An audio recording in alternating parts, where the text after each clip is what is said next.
Hey there, and welcome back to The Explainer. Today, we're unpacking a story that literally shook the foundations of American healthcare. You know, when we're sick or in pain, we place this absolute, almost blind trust in the medicine we're given, right? We just assume it's been tested, completely sterilized, and perfectly prepared to heal us. But what happens when the exact medicine meant to relieve your pain is actually laced with a deadly contaminant? Today, we're diving into the 2012 fungal meningitis outbreak. We're going to play forensic investigators here, using actual source documents to understand exactly how a catastrophic breakdown in safety protocols led to the largest public health crisis ever caused by a contaminated pharmaceutical drug. Okay, let's dive right into this. Here is our roadmap for today. First, the 2012 meningitis outbreak. 2. What is a compounding pharmacy? 3. The rules of sterility. 4. Inside NECC clean rooms. 5. Impact and legal fallout. And finally, a quick quiz to test yourself. Section 1. The 2012 meningitis outbreak. To really understand how things went so wrong, we first have to look at the sheer scale of the tragedy that unfolded in the fall of 2012. It started with patients walking into clinics and hospitals all across the country with strange, highly unusual symptoms after receiving what should have been totally routine steroid injections for back and joint pain. Well, that routine procedure resulted in 753 patients across 20 different states being diagnosed with a severe fungal infection. And all of these patients had one crucial thing in common. They'd received injections of methylprednisolone acetate, or MPA, a steroid commonly used to treat inflammation. But the vials they were injected with, they were harboring a hidden microscopic threat. Tragically, over 100 of those patients died from their infections. Guys, this wasn't just some minor medical mishap. This was the largest public health crisis in U.S. history caused by a contaminated pharmaceutical drug. And the reason it was so deadly? The contaminant in those vials completely bypassed the body's natural defenses because it was injected directly into the epidural space right near the spinal cord. The resulting condition was fungal meningitis. Now, meningitis is essentially an inflammation of the protective membranes covering your brain and spinal cord. Bacterial and viral meningitis are pretty common, but this was fungal, specifically caused by a dark-walled fungus called Exserohilum rostratum. What made this outbreak so incredibly deceptive was how it presented clinically. According to reports from the CDC and the New England Journal of Medicine, patients initially showed super mild symptoms, maybe just a headache or slight nausea. But because the fungus was actively taking root in their central nervous system, many patients rapidly developed absolutely devastating complications, including sudden strokes right at the base of the brain. Section 2. What is a compounding pharmacy? So you might be wondering, where did this contaminated steroid actually come from? The source was traced back to a single facility in Framingham, Massachusetts, the New England Compounding Center, or NECC. But to grasp why NECC was making these drugs in the first place, we need to understand what a compounding pharmacy actually does. Think of a standard drug manufacturer, like a massive commercial bread factory pumping out millions of identical loaves for grocery stores. A compounding pharmacy, on the other hand, is supposed to be way more like a bespoke custom bakery. Their traditional role is to prepare, mix, and package custom medications for specific individual patients whose needs just can't be met by mass-produced drugs, like maybe they need a liquid version of a pill or a drug without a specific dye. Crucially, they are only supposed to create these drugs when they receive a valid, patient-specific prescription from a doctor. And this perfectly illustrates the core of the problem: a massive regulatory black hole. Because compounding pharmacies are considered standard state pharmacies, they are overseen by state boards of pharmacy, not the strict federal oversight of the FDA. NECC totally exploited this loophole.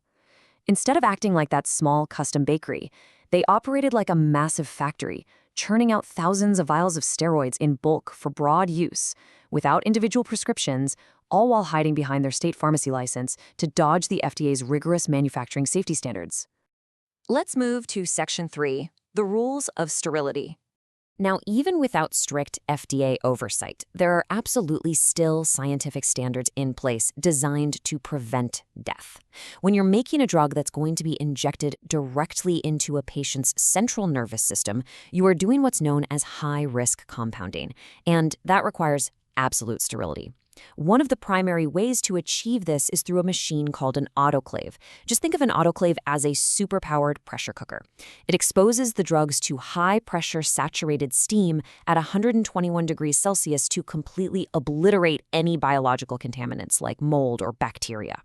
According to the USP 797 standards, there's a very specific recipe for survival here. Step 1. The drugs must remain in the autoclave for a specific amount of time, usually 20 to 60 minutes. Step 2. You have to verify it actually worked using a biological indicator.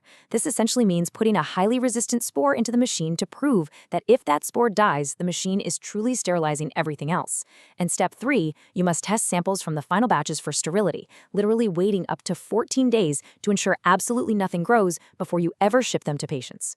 Section 4. Inside NECC cleanrooms. But as we all know, having rules on paper is very different from following them in real life. Let's step inside the NEC cleanrooms in early 2012.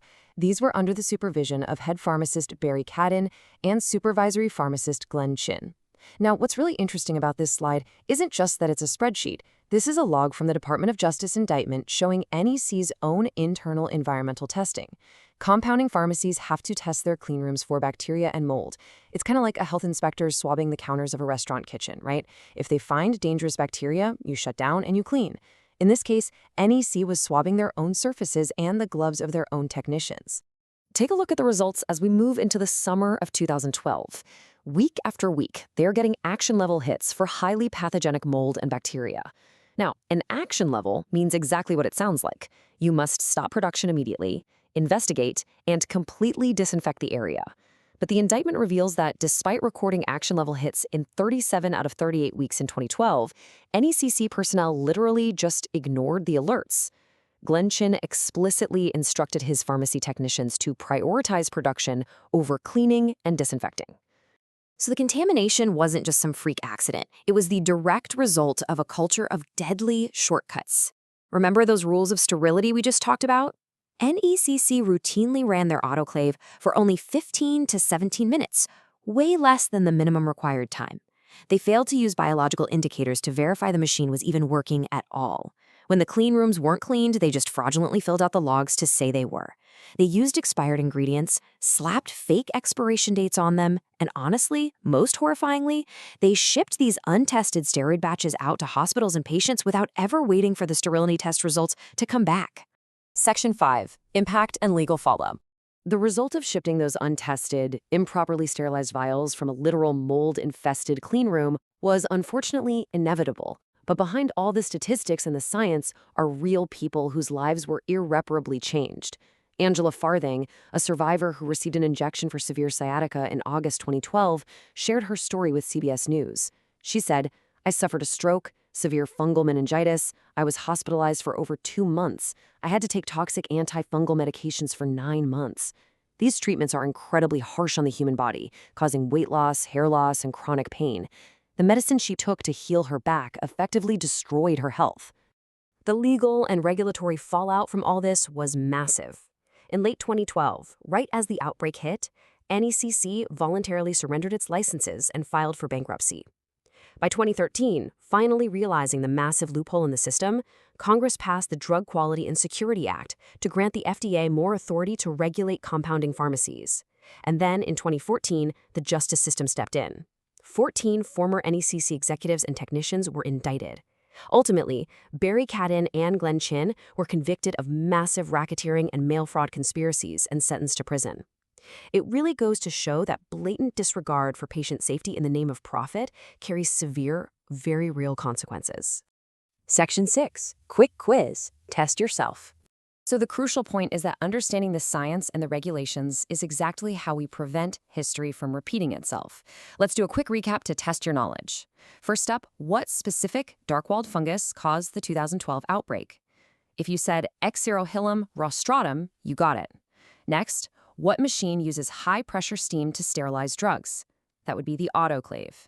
And finally, did NECC exploit a loophole to act as a state pharmacy or an FDA-regulated manufacturer? They hid behind a state pharmacy license to avoid FDA rules completely. I want to leave you with one final thought to reflect on today. If a multi-million-dollar regulatory black hole can cause the largest pharmaceutical disaster in U.S. history, how do we guarantee the medicine meant to heal us doesn't become the very thing that harms us? It requires vigilant oversight, ethical practitioners, and a truly informed public. Keep asking questions, keep learning, and I'll catch you in the next explainer.